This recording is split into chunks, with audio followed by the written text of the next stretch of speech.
आप सबको नमस्कार। श्रद्धेय यात्री जी को स्मरण करने के कई बहाने हैं। 1994 में मेरा पहला परिचय हुआ उनसे, और परिचय भी यात्री जी के माध्यम से ही हुआ। उन्होंने मुझे पोस्ट कार्ड लिखा कि तुम्हारी कहानी मैंने पढ़ी और तुम्हारी कहानी वर्तमान साहित्य के लिए भेजनी चाहिए। उनके घर का पता था वर्तमान साहित्य, चूँकि मैं पाठक था वर्तमान साहित्य का, तो मुझे वर्तमान साहित्य कार्यालय में बाद में यात्री जी के घर पर उनसे मुलाकात हुई। तो एक तरह से यात्री जी से पहला परिचय एक संपादक के रूप में हुआ। और मुझे खुशी ये हुई कि जब हम लोग अखबारों में या पत्रिकाओं में लिखते थे या लिखते हैं, तो कोई बड़ा प्रकाशक, बड़ा संपादक आपको गौर कर रहा है, आपको छापना चाहता है। तो ये उदारता यात्री जी के उस पोस्ट कार्ड से मुझे मिली। और उसके बाद उनसे 94 से लेकर जब तक वो गए, किसी न किसी बहाने मिलना हुआ। 2002 में मैं चौधरी चरण सिंह विश्वविद्यालय में गया। तो उसके बाद हम लोग ने विश्वविद्यालय पाठ्यक्रम में कुछ परिवर्तन किए। तो यात्री जी का कहानी संग्रह और बाद में उनका उपन्यास पाठ्यक्रम में लिया। मेरे साथ बल्कि एक विद्यार्थी, उन्होंने 2002 में उनके साहित्य पर पीएचडी के लिए पंजीकरण कराया। बाद में वो पीएचडी मिली भी उनको, और सौभाग्य से मतलब उन पर वो पहली पीएचडी थी उनके साहित्य पर। और बल्कि दूरदर्शन में हम लोग ने 2004 में उनका एक बड़ा इंटरव्यू किया, मैं और मेरी सुधार्थी और यात्री जी। वो बल्कि यात्री जी ने कहा कि दूरदर्शन पर इस तरह का ये सीधा मेरा ही जिसमें साक्षात्कार हुआ, पहला साक्षात्कार है। वो कमलेश्वर जी से लेके सब बड़े लोगों से परिचित थे, कार्यक्रमों में रहते होंगे, लेकिन उनको उस तरह से परिचित होने का साथ में मेरे लिए भी बड़ा अच्छा अवसर था। यात्री जी के बहुत सारे विषयों पर बात हुई। मुझे ये लगता है कि जैसे हम बार बार ये कहते हैं कि लेखक उपेक्षित रहे या उनको मूल्यांकन नहीं किया गया, तो जो जहाँ पर है उनको मूल्यांकन करना चाहिए था, क्योंकि उपेक्षा की किसने।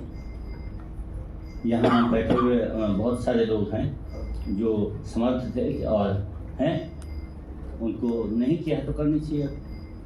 मूल्यांकन के लिए हमको, जैसे मैंने कहा, मैं अपने स्तर पर प्रयास कर सकता हूँ, आप अपने स्तर पर प्रयास कर सकते हैं। ख़ासतौर से मैं जब मेरठ में आया और 2002 में विश्वविद्यालय में काम शुरू किया, तो पहला प्रश्न हमारे पास था कि मेरठ या पश्चिम उत्तर प्रदेश का जो क्षेत्र है, उसके साहित्यकारों के साहित्य इतिहास के लेखन में बड़ी उपेक्षा हुई।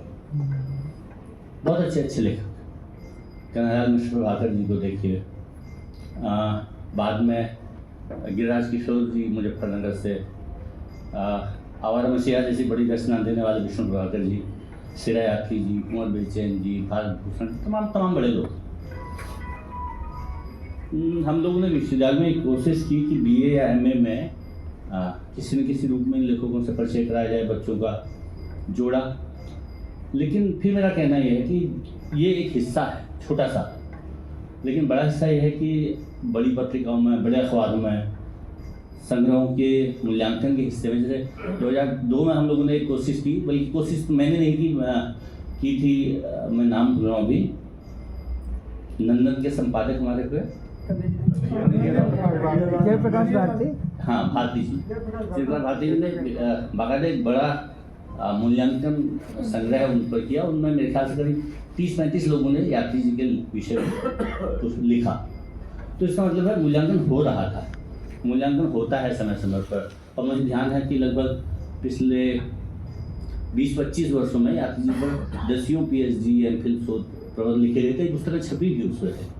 जो जिक्र मैंने अभी किया, मेरे विद्यार्थी ने काम किया, तो मध्यम वर्ग के विषयों पर उनका जो चिंतन, उनके कथा साहित्य में था, उस पर उनका काम था। वो किताब ठीक ठाक छप गई और वो पढ़ी गई एक तरह से।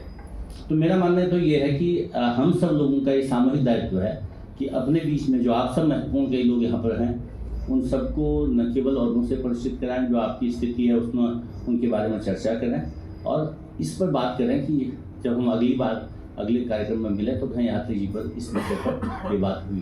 बीच में बल्कि उन पर एक विशेष ग्रंथ निकल रहा था, मैं दुर्भाग्य से उस पर दे नहीं पाया, लेकिन जिन जिन लोगों ने उसमें दिया हम पढ़ पाए, और ऐसी पत्रिकाओं को आप सब लोगों को जिन्होंने किया, तो उसके लिए भी धन्यवाद देने की बात है। ये बातें तो उनसे संबंधित हुई। निजी जीवन में मुझे उनका बड़ा स्नेह मिला। यात्री जी के पास घंटों बैठने का अवसर मिला, कई यात्राएं साथ की, मेरा विश्वविद्यालय में कई बार आए तो उस समय घर पर लेकिन उनका एक बड़ा संस्मरण मुझे ये है कि 2017 से 19 के बीच में मैं चीन में था, और मेरी माता जी भी बिस्तर पर थी उनकी तरह, और मैं आया हूँ चीन से बीच में, तो यात्री जी से पूछने गया कि उनका हाल क्या है। आप ताजुब करेंगे, वो अपना हाल नहीं, मेरी माता जी का हाल पूछ रहे थे। तो मेरा सोचना है कि बहुत ही महत्वपूर्ण व्यक्ति, बहुत ही महत्वपूर्ण रचनाकार, एक संवेदनशील व्यक्ति, तो मैं प्रणाम करता हूँ उनके आज के कार्यक्रम में आप सबको उपस्थित होने के लिए, और हम सबकी सामूहिक श्रद्धांजलि इस पर हो कि हम वास्तव में अगले वर्षों में ये कहें कि मूल्यांकन का ये हिस्सा हमारी तरफ से शुरू हुआ और हमने ये किया। धन्यवाद।